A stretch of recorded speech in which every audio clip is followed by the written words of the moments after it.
Bismillahirrahmanirrahim. Assalamualaikum warahmatullahi wabarakatuh. Waalaikumsalam Selamat sore, Bapak Ibu instruktur dan Bapak Ibu guru hebat. Selamat bergabung di meeting kelompok 15. Perkenalkan, saya Meliati yang akan bertugas sebagai host. Rekan saya Ibu Erna Juwita sebagai presenter. Dan rekan saya Ibu Cucu Rusmini SPD MNPD sebagai moderator. Baiklah Bapak Ibu guru hebat, hari ini pemaparan materi yang akan disampaikan tentang PHBS di sekolah. Untuk mengefektifkan waktu, saya persilahkan kepada moderator.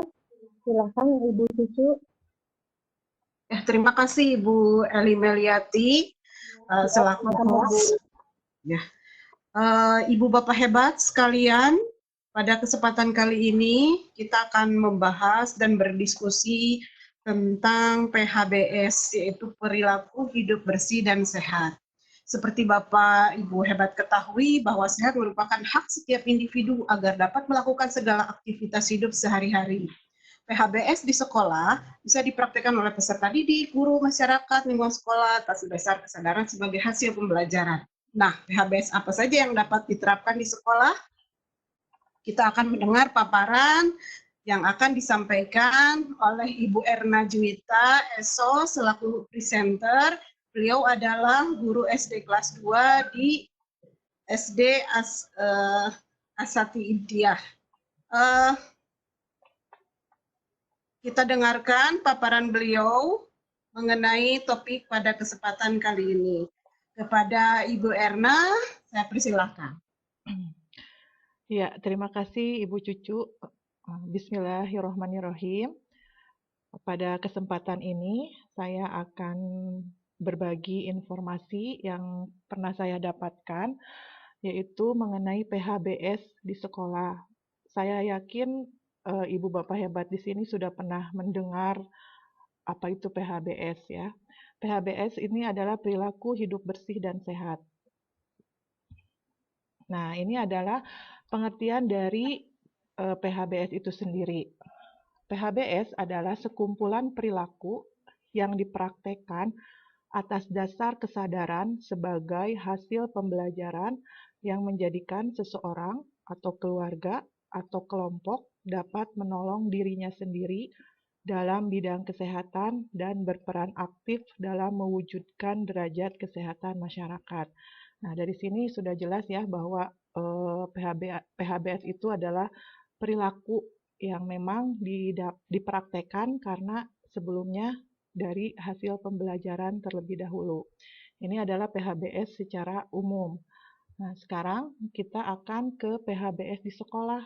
Nah, untuk PHBS di sekolah ini diarahkan untuk memberdayakan setiap siswa, guru, dan masyarakat lingkungan sekolah agar satu, tahu, mau, dan mampu menolong diri sendiri di bidang kesehatan dengan menerapkan PHBS. Nah, kemudian setelah tahu, mau, dan mampu, diharapkan bisa berperan aktif dalam mewujudkan sekolah sehat. Oke, kemudian, nah di sini ada sasaran PHBS di sekolah. Siapa sajakah sasarannya? Untuk di sekolah sudah jelas ya Bu ya. Sasaran utamanya adalah peserta didik. Nah, kemudian ada juga warga sekolah yang termasuk di dalamnya adalah kepala sekolah, guru, karyawan sekolah, komite sekolah, dan orang tua siswa. Kemudian adalah sasarannya yang terakhir ini adalah masyarakat di lingkungan sekolah, termasuk di dalamnya penjaga kantin, satpam, atau bahkan orang-orang yang tinggal atau dekat rumahnya dengan sekolah. Nah, ini adalah sasaran PHBS di sekolah. Oke, ini adalah tujuan dari PHBS itu sendiri. Yang pertama adalah untuk meningkatkan pengetahuan tentang PHBS bagi setiap siswa, guru, dan masyarakat lingkungan sekolah. Kemudian untuk meningkatkan peran serta aktif dari setiap siswa, guru, dan masyarakat di lingkungan sekolah dalam upaya ber-PHBS di sekolah. Nah, ini yang ketiga adalah memandirikan setiap siswa, guru, dan masyarakat lingkungan sekolah dalam ber-PHBS. Jadi diharapkan setelah mendapatkan pengetahuan, kemudian berperan aktif, maka dengan mandiri, siswa, guru, dan masyarakat lingkungan sekolah sudah dapat ber-PHBS.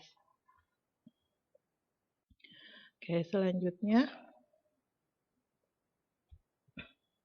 Nah, ini adalah pembinaan PHBS di sekolah.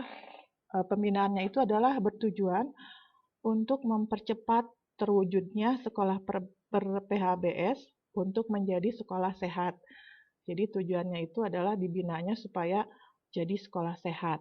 Nah, pedoman dari PHBS di sekolah itu sendiri ketika melaksanakan kegiatannya adalah bagian dari UKS, Usaha Kesehatan Sekolah. Jadi PHBS itu merupakan program UKS.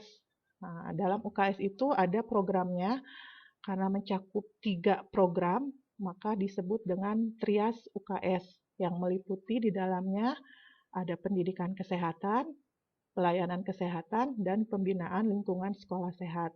Jadi PHBS itu merupakan salah satu program dari usaha kesehatan sekolah. Nah, ini ada tujuan umum dari Trias UKS. Yang pertama yaitu meningkatkan kemampuan hidup sehat dan derajat kesehatan peserta didik. Yang kedua, menciptakan lingkungan sekolah yang sehat. Nah, diharapkan setelah mampu hidup sehat, mampu menciptakan lingkungan sehat, sehingga tercapai pertumbuhan dan perkembangan yang optimal dalam upaya membentuk manusia Indonesia yang berkualitas. Nah, dalam PHBS sendiri ada tahapan kegiatannya. Ini dibagi menjadi 3 tahap, ya. Ada tahap pratama, tahap madya, dan tahap utama.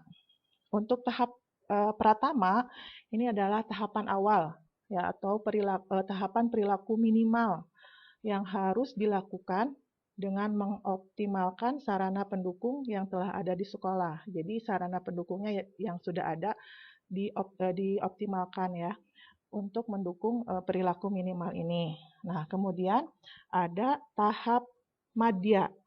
Tahap madya ini mencakup PHBS pada tahap pratama, ditambah dengan perilaku terkait penggunaan jamban, air bersih, cuci tangan, dan pembuangan sampah.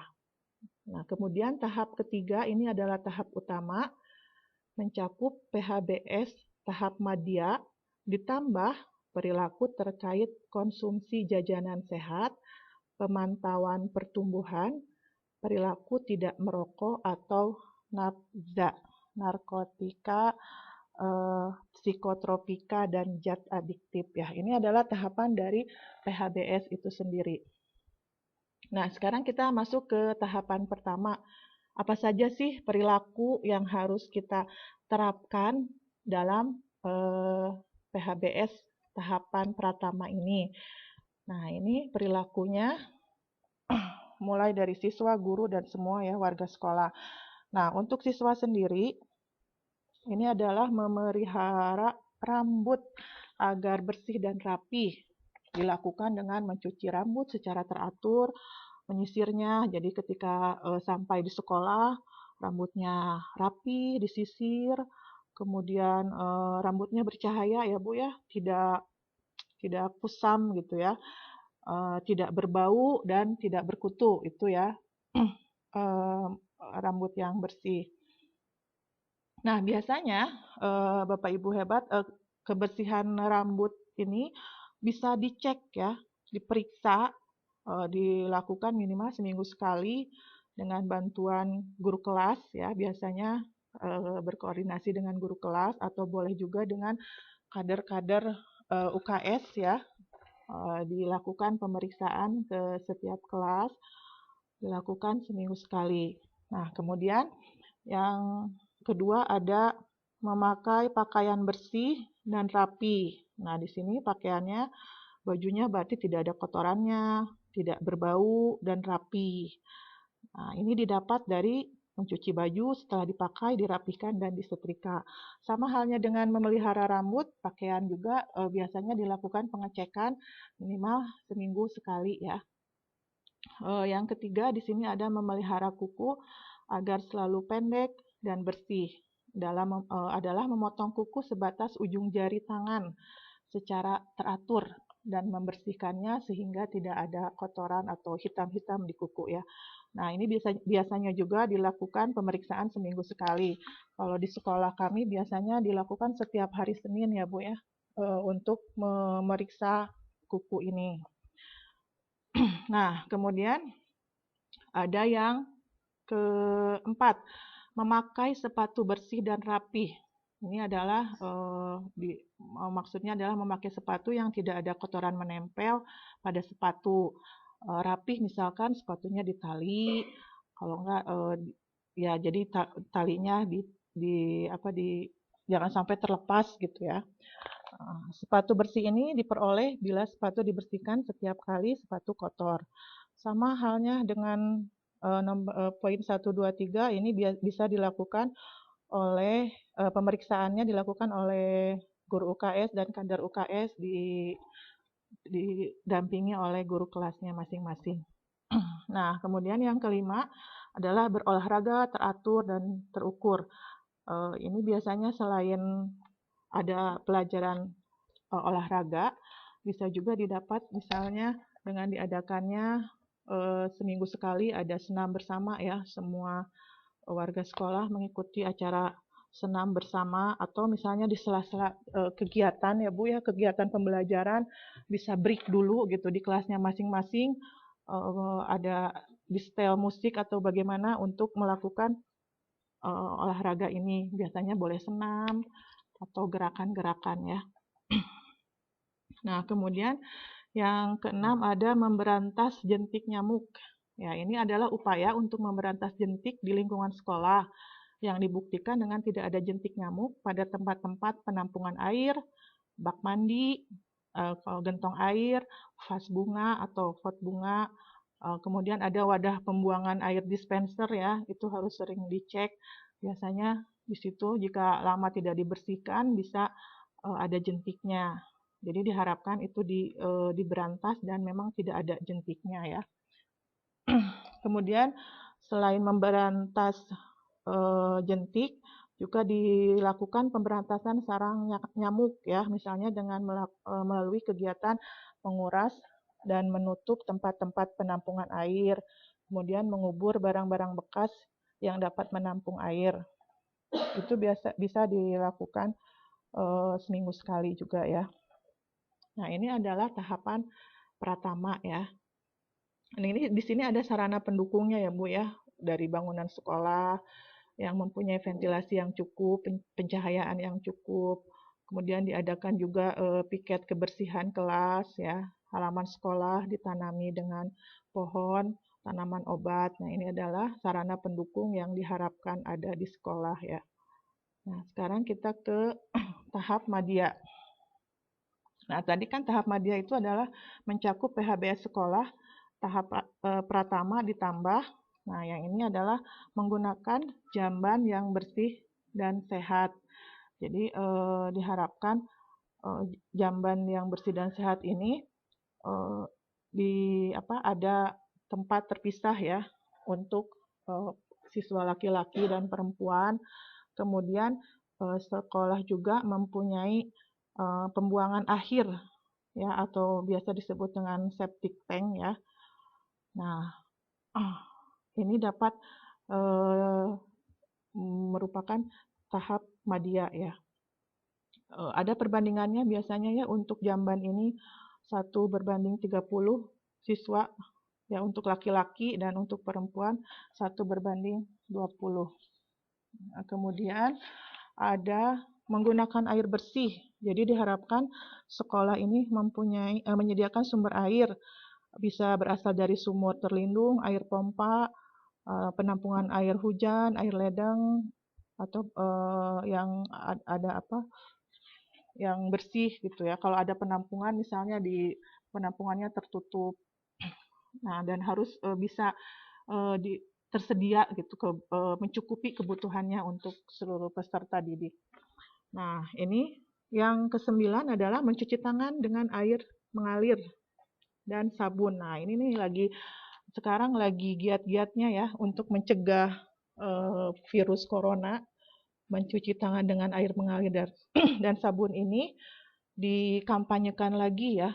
Nah, padahal jauh dari sebelum wabah ini juga memang sudah dianjurkan bahwa mencuci tangan harus menggunakan air mengalir dan memakai sabun.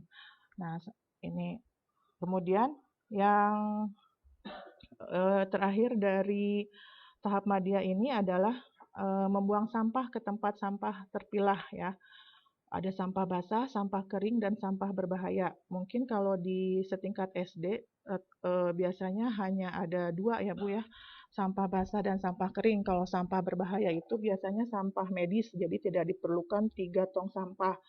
Yang diperlukan hanya 2 tong sampah saja untuk sampah basah, yaitu organik ya, biasanya disebutnya organik yang gampang terurai, dan sampah kering itu dari plastik-plastik yang membutuhkan waktu lama untuk terurai. Nah itu, dan ini ada sarana pendukungnya ya, dari jamban dan WC yang memenuhi syarat kesehatan, dipisahkan untuk laki-laki dan perempuan, tersedia air bersih yang cukup dan tersedia setiap saat.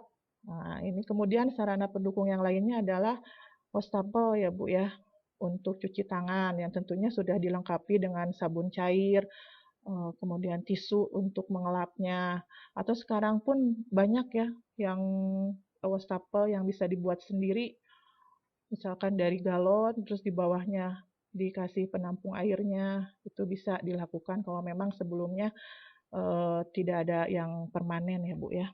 Nah, untuk tempat sampah juga bisa kita membuat sendiri dengan diwarnai, diberi nama gitu. Jadi setiap siswa tahu kalau ini sampahnya untuk sampah basah, ini untuk sampah kering ya. Itu adalah tahap madya. Sekarang kita lanjut ke tahap utama. Nah, tahap utama ini mencakup PHBS sekolah tahap madya yang tadi, ditambah dengan mengkonsumsi jajanan sehat dari kantin sekolah. Nah, ini sudah jelas ya, berarti sekolah juga harus bekerja sama dengan kantin supaya menyediakan jajanan yang sehat bagi peserta didiknya. Nah, kemudian yang ini ada menimbang berat badan dan mengukur tinggi badan setiap bulan. Ini biasa dilakukan minimal setiap bulan ya, dilakukan oleh bantuan guru kelas juga. Nah, yang ketiga adalah tidak merokok di sekolah. Nah, ini tidak merokok di sekolah kalau untuk anak SD sepertinya tidak ya kalau peserta didiknya. Nah, yang dikhawatirkan ini guru dan masyarakat di lingkungan sekolah. Jadi harus diberi pengertian bahwa lingkungan sekolah itu adalah lingkungan yang bebas asap rokok ya, kawasan tanpa rokok. Jadi tidak boleh ada orang yang merokok di sekolah. Nah, itu. Kemudian untuk yang terakhir adalah tidak menggunakan nafza ya, narkotika, psikotropika, dan zat adiktif. Nah, ini ya. Ini tidak boleh, biasanya diadakan penyuluhan dari pihak terkait untuk disampaikan kepada peserta didik. Nah, ini adalah tahapan yang utama. Nah, dari tahapan pratama, madya, dan utama ini sebenarnya ada 8 PHBS indikatornya yang berlaku secara nasional. Nah, tadi kan ada memelihara rambut, memakai pakaian bersih, memelihara kuku, itu sebenarnya tambahan ya, memakai sepatu juga. Nah, yang utamanya indikator dari PHBS secara nasional adalah ini yang ditandai dengan bintang ya Bu ya. Nah, ini ada berolahraga, teratur dan terukur, memberantas jentik nyamuk, menggunakan jamban sehat, menggunakan air bersih, mencuci tangan dengan sabun dan air mengalir, membuang sampah ke tempat sampah terpilah, mengkonsumsi jajanan sehat, menimbang berat badan, dan tidak merokok. Itu adalah 8 indikator PHBS di sekolah yang berlaku secara nasional. Jadi itu adalah perilaku-perilaku yang harus diterapkan di sekolah. Itu saja barangkali Bapak Ibu hebat. Terima kasih atas perhatiannya. Saya Ibu.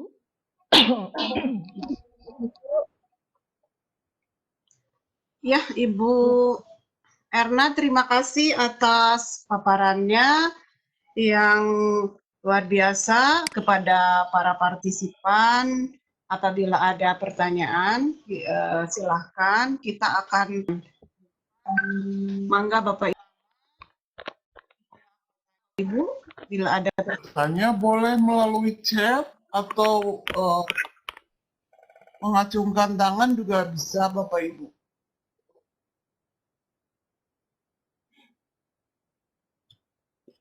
Ya, Bu Meli. Ibu.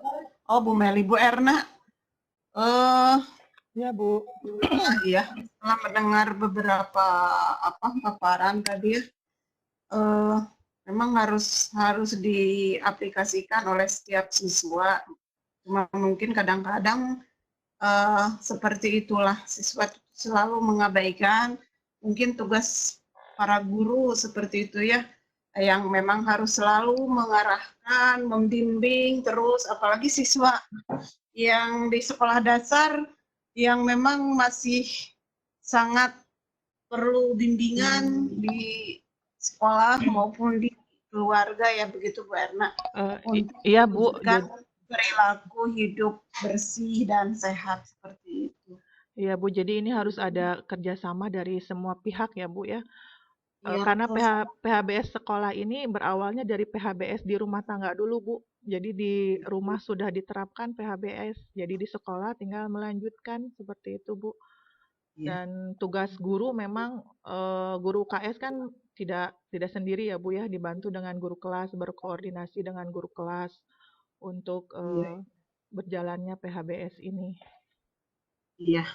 Bagi Ibu Bapak hebat, silahkan kalau ada pertanyaan yang berhubungan dengan PHBS di sekolah, mungkin ada pertanyaan yang ada masalah atau apapun, mari kita sharing di room ini.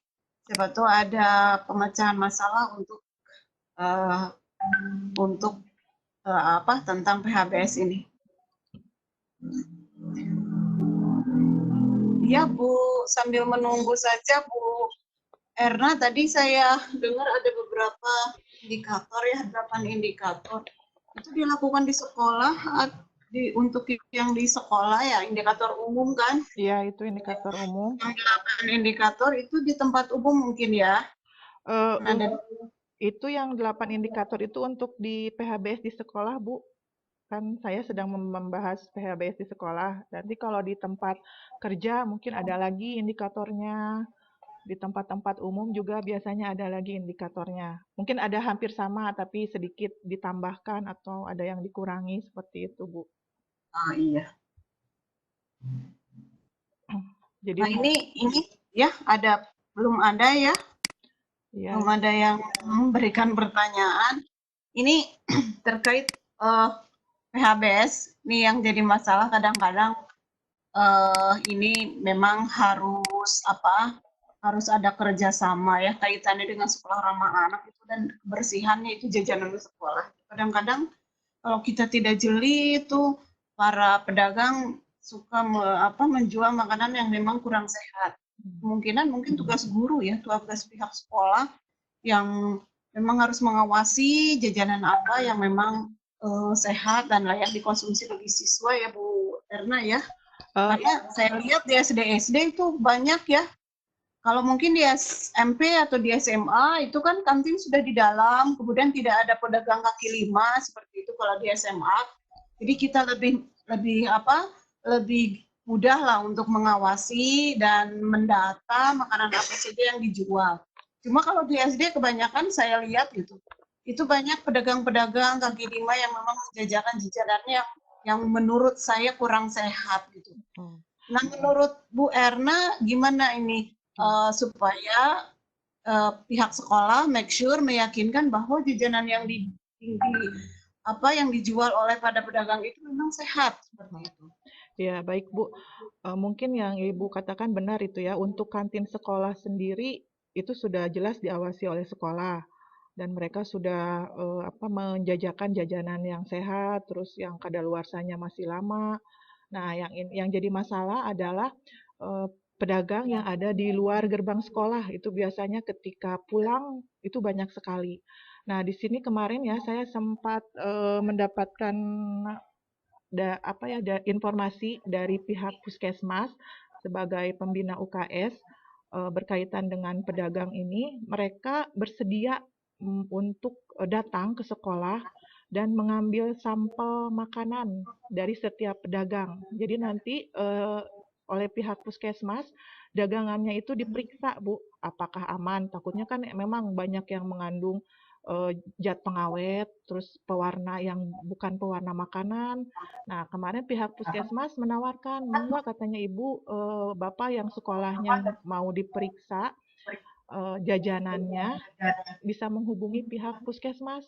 Jadi nanti mereka yang akan datang ke sekolah untuk mengecek, jadi mengambil sampel dari setiap jajanan, nanti diperiksa. Jadi nanti hasilnya dikembalikan ke sekolah. Mungkin untuk tindak lanjutnya bisa diserahkan kepada sekolah misalnya dengan memberi stiker untuk pedagang yang sudah aman atau bagaimana, seperti itu mungkin Bu solusinya. Oh iya, Ibu dan Bapak hebat, ada pertanyaan mangga Bu? Atau barangkali ada yang kita masih panjang Bu waktunya. Ibu harusnya kan 30 menit ya presentasinya. Kita masih banyak waktu. Ibu Erna. Iya Bu Meli. Ya. Kenapa Bu Meli? Ya, ini mengisi waktu aja ya Bu, boleh kan saya untuk bertanya? Boleh Bu. Ya, terima kasih ya Bu Cici. Ini tadi ada pertanyaan dari Bu Cici tentang kantin sekolah dan bagaimana caranya untuk biar kantin tersebut sehat jajanannya. Tadi Ibu Erna membahas bahwa sekolah bisa kerjasama dengan puskesmas atau dinas kesehatan terdekat mungkin di sini untuk meriksa jajanan-jajanan sekolah. Berarti apakah PKS yang ada di sekolah bisa kerjasama, dijadwalkan untuk bekerjasama dengan dinas kesehatan setempat? Iya, tadi Bu Meli sudah disampaikan bahwa pihak Puskesmas sangat terbuka jika dari sekolah mengajukan ingin ada pemeriksaan sampel jajanan. Jadi sangat terbuka. Jadi kita tinggal menghubungi pihak Puskesmas, mungkin bisa membicarakan kapan waktunya gitu. Jadi memang bisa dilakukan pemeriksaan sampel jajanan.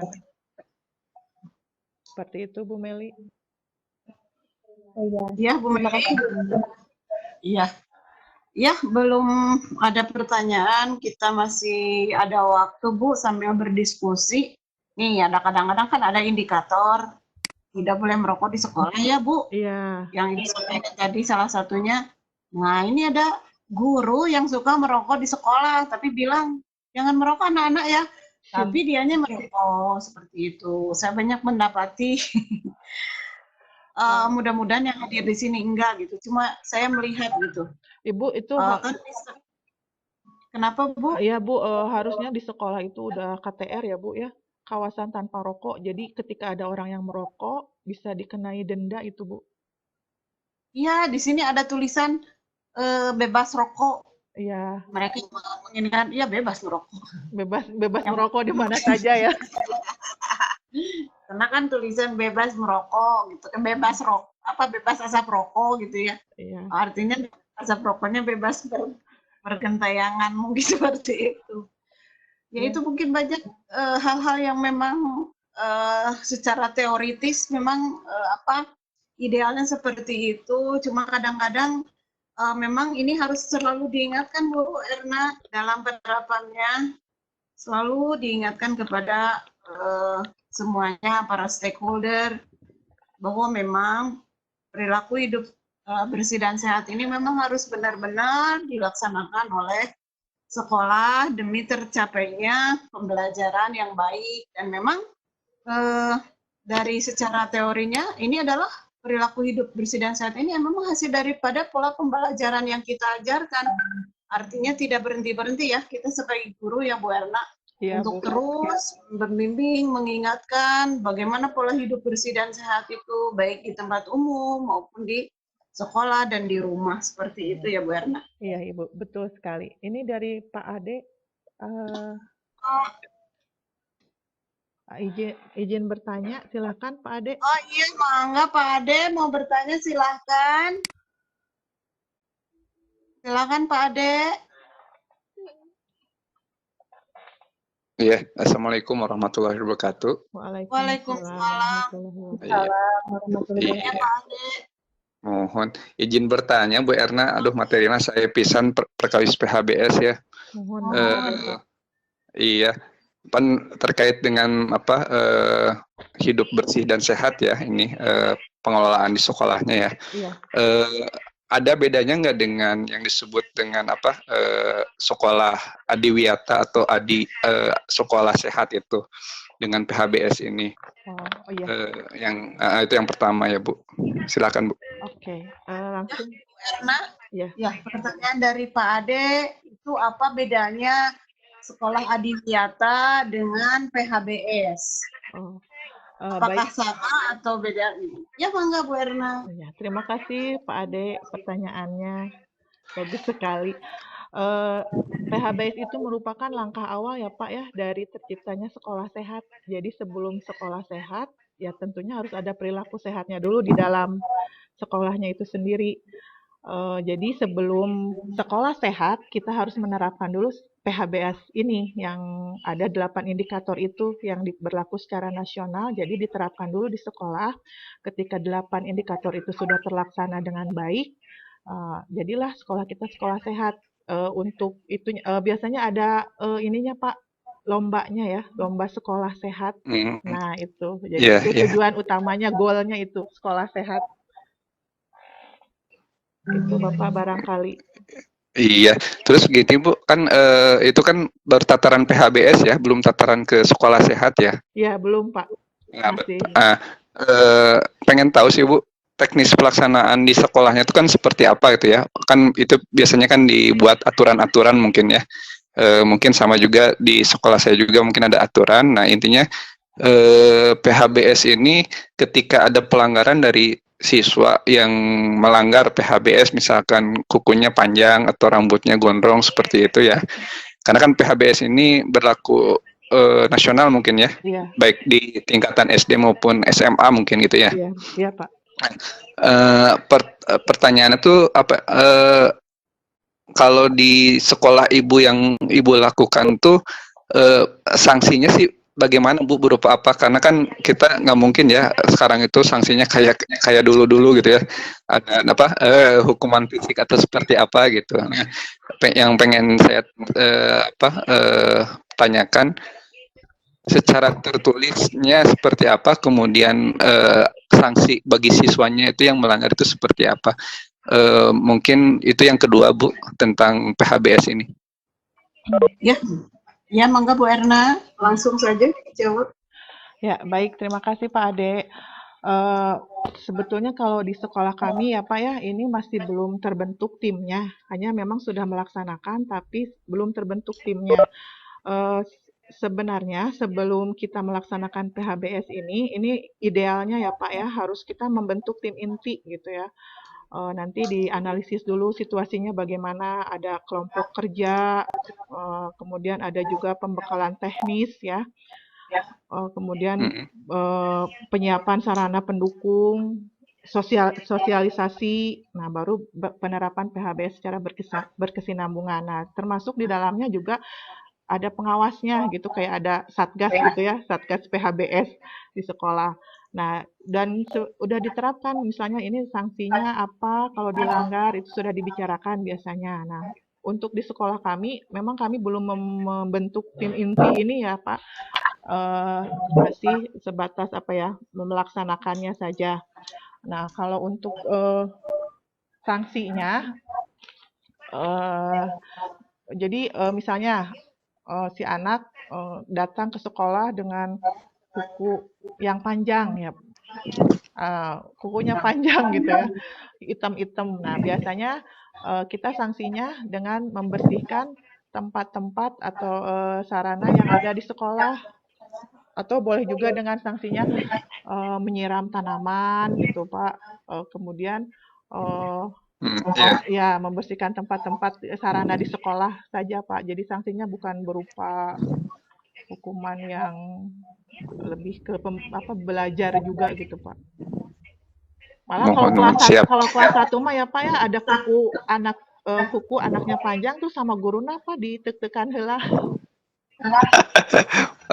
Jantan dia petugas kebersihan pengen guruna oke. Jadi seperti itu juga. Iya. Satu lagi mungkin Bu ya. Ini kan kendala di semua sekolah mungkin ya. Iya. Satu lagi pertanyaan yang dialami semua sekolah kan tadi diinformasikan bahwa penggunaan kamar kecil itu atau WC itu perbandingannya kalau nggak salah 1:30 tadi ya, kalau Ibu nyebutin ya. Iya. Ya, kemudian mungkin jamban laki-laki dan perempuannya dipisah mungkinnya gitu. Nah, kan ini kondisi di sekolah yang secara real ya Bu ya. Iya. Idealnya ya Pak ya, kondisi jambannya sedikit, sedangkan siswanya banyak. Nah, sebenarnya sih ada solusi ketika Ibu menerapkan PHBS ini di sekolah Ibu itu solusinya seperti apa sih Bu yang bisa kami bawa ke sekolah kami gitu, karena mungkin sama lah sekolah saya di SMK Negeri 1 Soreang jambannya masih kurang ideal dengan jumlah siswa. Mungkin pengen tahu sih triknya seperti apa sih yang dilakukan oleh sekolah ketika melihat realitas seperti ini. Terus hiji deui panginten abi nyuhunkeun PPT-na di share Bu sae. Mohon Bapak. Mohon. Panginten eta pertanyaan terakhir sama permintaan saya tentang PPT-nya mangga iya pangintennya punya hatur nuhun karena waktosna abi dipasihan waktos kangge bertanya di lajeng pinten. Mohon Bapak hatur nuhun pertarasanana. Ini mengenai ketersediaan jamban yang masih kurang ya Pak ya. Nah, ini di sini dibalik kembali lagi Pak, harus ada kerjasama dengan pihak sekolah karena itu sudah ada ketentuan ya Pak ya mengenai jamban itu. Atau kasihan kalau sekarang jambannya 1 sedangkan muridnya ada berapa ratus gitu. Kebayang nggak kalau nanti kebelet? Nah, ini jadi coba Bapak ajukan ke pihak sekolah. Ini mah ada kebutuhan ya Pak ya. Saya rasa pihak sekolah juga akan menerimanya Pak. Jadi mungkin saran dari saya seperti itu Pak. Harus bekerja sama dengan kepala sekolahnya untuk menyediakan jamban ini. Seperti itu Bapak. Jadi untuk zaman mah nggak ada solusi apa-apa, cuma penambahan aja mungkin ya? Iya, penambahan mungkin selain ditambah Pak, dibuat senyaman mungkin ya Pak ya untuk jamban ini. Jadi kebersihannya itu dicek setiap berapa jam, karena apalagi untuk jamban laki-laki ya Pak ya, aduh ini mah harus dicek misalnya setiap jam sekali, itu 1 jam sekali ada petugas kebersihan mengecek kebersihannya. Nah, walaupun jambannya sedikit, kalau bersih mah insya Allah ya Pak ya, tetap nyaman gitu. Itu saja mungkin Pak. Berhubungan yang tadi Bu, yang jamban bersih itu ya Bu ya? Iya Pak.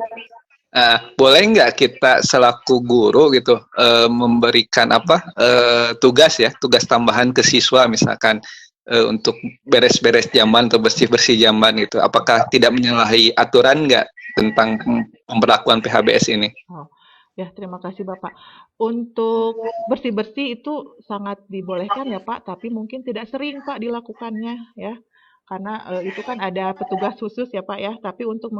mengajarkan anak untuk berperilaku bersih dengan menjaga kebersihan jamban itu nggak apa-apa Pak. Tapi ingat disertai dengan guru, gurunya juga harus bebersih juga ya Pak ya. Jangan guru ayo nah nunjuk-nunjuk misalkan, iya tacan dikosok, iya tacan. Nah, jadi gurunya juga ikut terlibat. Insya Allah anak-anak malah senang Pak kalau gurunya ikutan juga. Iya. Seperti Mohon sana saya rokok sigat nembe pengintannya. jangan salah seperti itu, bebas merokok ya Pak. Mohon atur nuhun Ibu Erna karena jawabannya. Terima kasih atas jawabannya, sangat bermanfaat buat saya. Diantos pengintan PPTN-nya. Bapak, insya Allah jadi share juga. Iya. Hatur nuhun Ibu moderator karena waktosna Ibu Erna. Toilet.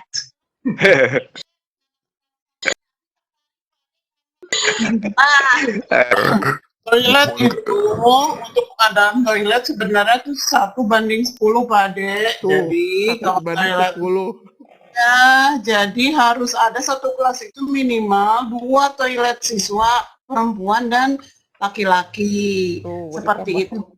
Ya, ini menambahkan seperti itu. Ini mah yang di sekolah saya seperti itu ya Pak Ade. Ya, itu sangat ideal sekali ya Bu ya. Kemudian Sangat untuk yang punya. kepentingan Pak Ade, kalau di sekolah kita tidak diperkenankan untuk siswa membersihkan WC, tetapi nanti siswa hanya diarahkan setiap buang air besar maupun kecil, tolong dibersihkan gitu. Tetapi kalau untuk pembersihan secara khusus itu ada caraka atau bagian petugas kebersihan.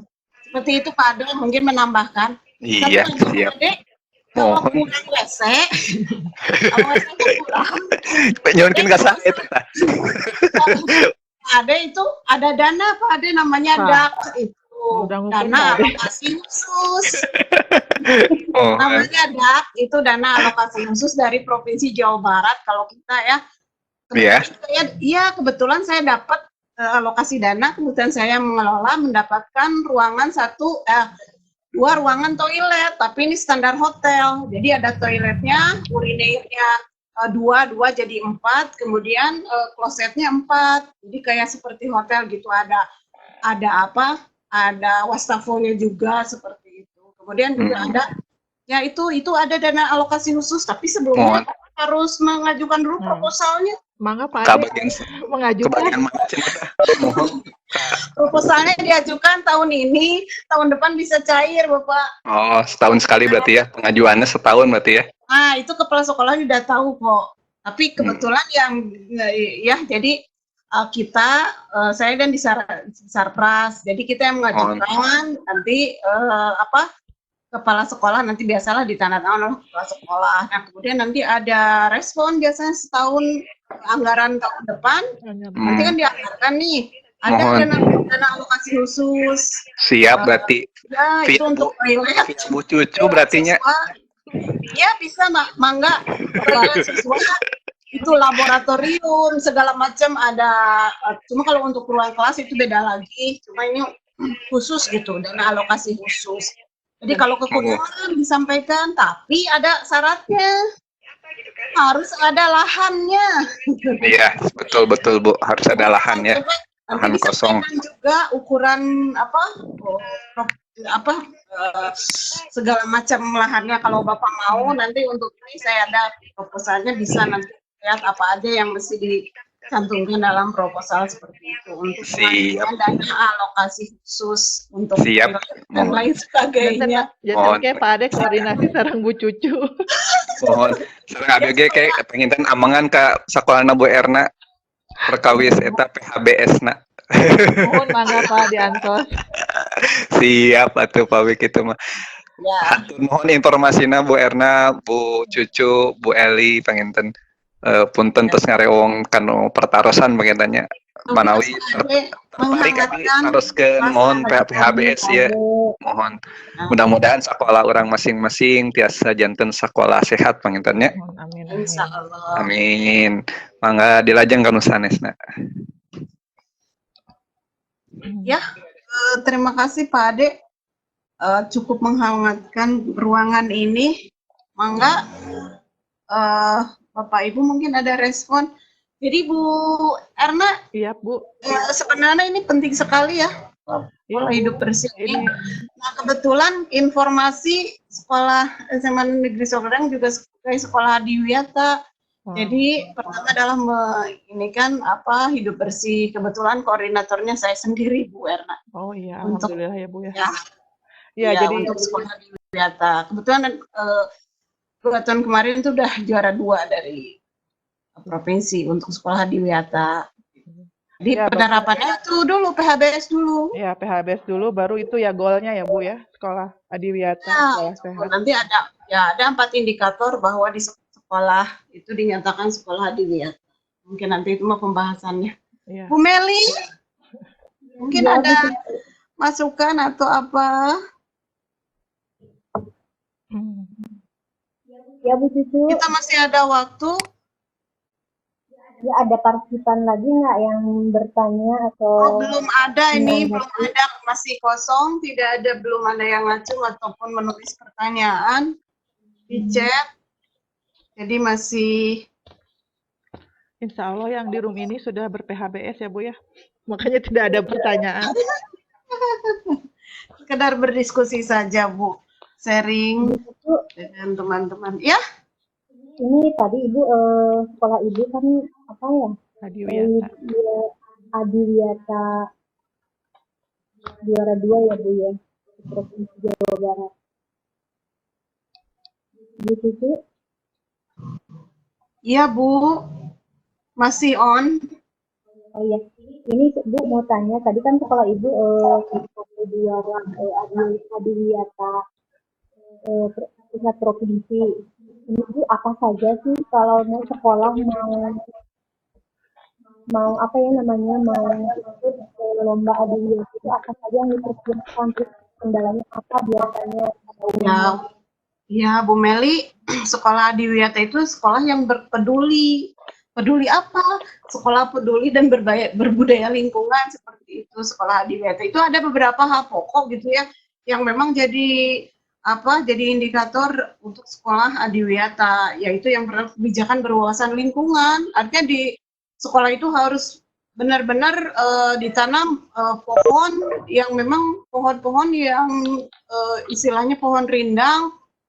Jadi ada apa namanya tanaman-tanaman di sekolah itu dihitung dari kalau kelas misalkan kelasnya berapa kelas itu harus ada pohon minimal tanaman hias pohon seperti itu. Nah itu ada kebijakannya berwawasan lingkungan gitu. Kemudian pelaksanaan kurikulum juga berbasis lingkungan, ada kegiatan lingkungan berbasis partisipatif, ada pengelolaan sarana pendukung ramah lingkungan. Ini kalau diterangkan wah banyak sekali Bu indikator yang, tetapi itu ada 4 indikator penilaian untuk dijadikan bahwa sekolah itu adalah sekolah adiwiyata. Artinya sekolah adiwiyata itu sekolah peduli dan berbudaya lingkungan Bu. Yang dimaksud sekolah adiwiyata itu. Ya, mungkin itu singkatnya. Gitu. Iya Bu, terima kasih Bu. Jadi misalkan gini Bu,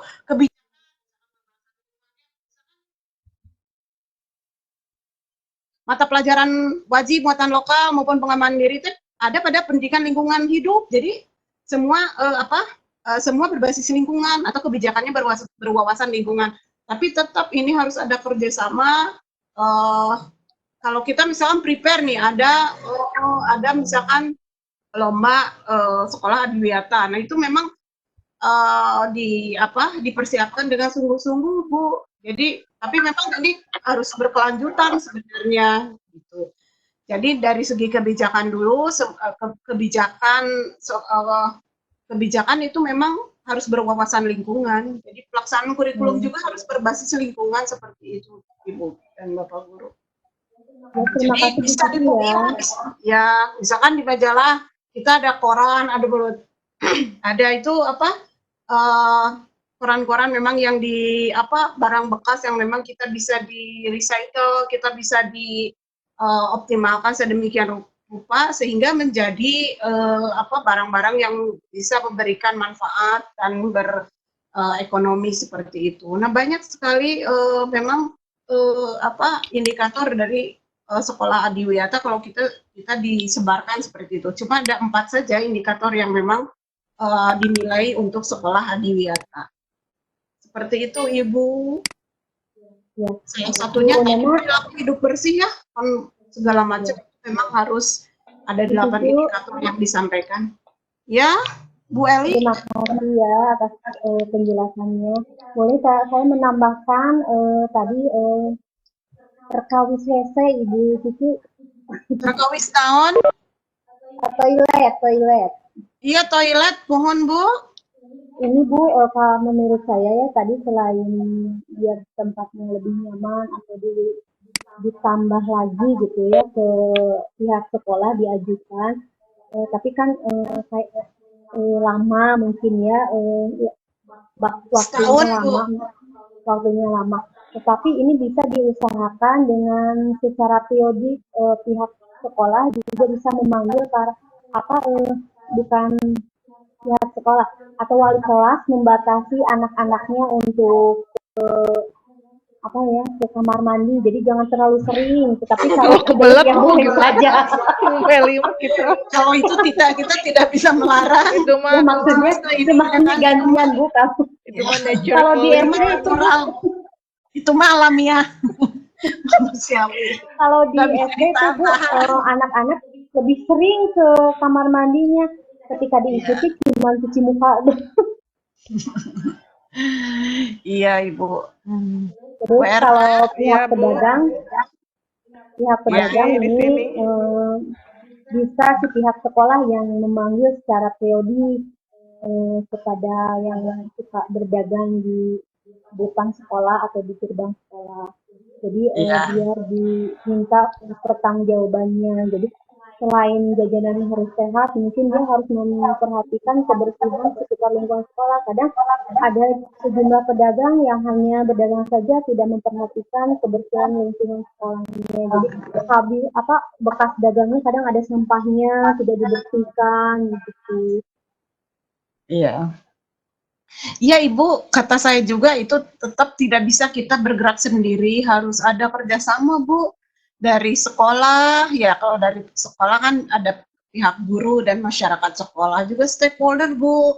Artinya dengan komite gitu kan, dengan stakeholder yang lainnya kita bisa bekerja sama gitu. Bagaimana ini mencari solusi yang baik. Karena walau bagaimanapun kebijakan itu kalau hanya secara lisan itu biasanya bagi para pedagang biasanya mereka kurang paham gitu. Tetapi kalau sudah dibakukan peraturan dari sekolah, biasanya mereka nurut gitu. Seperti itu mungkin Bu untuk para pedagang yang tambahan memang juga, menjual makanan yang kurang sehat. Kemarin dari pihak Bu Erna? Iya Bu, tambahan juga Bu. Kemarin dari pihak Puskesmas juga sempat. Ini suaranya agak ini Bu Meli jauh atau deket ini suaranya? Bu Erna itu. Iya, ini saya Bu. Oh Bu Erna ya. Jadi dari pihak Puskesmas juga kemarin sempat melakukan sosialisasi. Jadi untuk guru UKS diundang dengan membawa satu perwakilan pedagang Bu. Jadi mereka memberikan penyuluhan mengenai jajanan sehat yang tanpa mengandung pengawet dan pewarna buatan itu. Mungkin ini karena waktunya sudah mau habis. Jadi kita sepertinya dicukupkan ya Bu Erna? Iya, cukup. Ya, Bu Erna ya. Iya Bu. Ya. Mungkin tadi pemaparan yang disampaikan Bu Erna cukup jelas, ya. Itu tentang PHBS ya. Beberapa hal yang memang harus diterapkan di sekolah demi tercapainya sekolah adiwiyata yang berbasis lingkungan yang memang dari segala aspek harus diikuti. Artinya beberapa indikator yang tadi disampaikan ada 8 indikator untuk melaksanakan perilaku hidup bersih dan sehat. Mungkin seperti itu. Bapak Ibu hebat sekalian, terima kasih atas segala perhatiannya. Semoga apa yang disampaikan oleh Ibu Erna pada kesempatan kali ini bisa bermanfaat dan memberikan pencerahan kepada Bapak Ibu hebat sekalian. Kita kembalikan kepada Ibu Eli Meliati selaku host. Maka Ibu Eli. Ibu Eli mangga. Terima kasih Ibu Erna, Ibu Sisu. Alhamdulillah materi sore ini disampaikan dan cukup hangat di room 15 ini ya Ibu. Mudah-mudahan materi yang disampaikan dapat menambah ilmu dan wawasan bagi kita semua. Sebelum menutup sesi ini, ada yang mau disampaikan, ditambahkan? Sudah ditutup aja Bu Meli. Baiklah, terima kasih para Bapak Ibu hebat. Saya tutup sesi ini dengan mengucapkan alhamdulillahirabbil alamin. Assalamualaikum warahmatullahi wabarakatuh.